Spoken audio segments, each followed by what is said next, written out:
Mamaya ito, kakabit natin yung baterya niyan. Ano yung nakamilaw? Pinapatulog niya. Pag ano kasi, yung pag naglalakad. Oo. Ayun, tumutunog. Oo.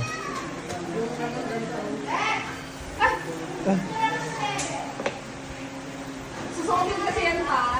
High cut pala yan. Meron pa sa loob.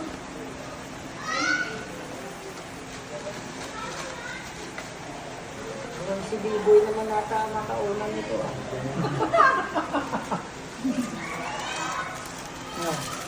Parang si B-boy naman makaunan nito magsuot. Susukin mo na ngayon. Isuotin mo na ngayon habang nagbibilliards ka. Pakita mo na dun kay mama. Susukin mo na. No.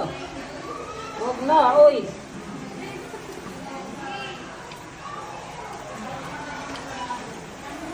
Thank you very much. Thank you. Thank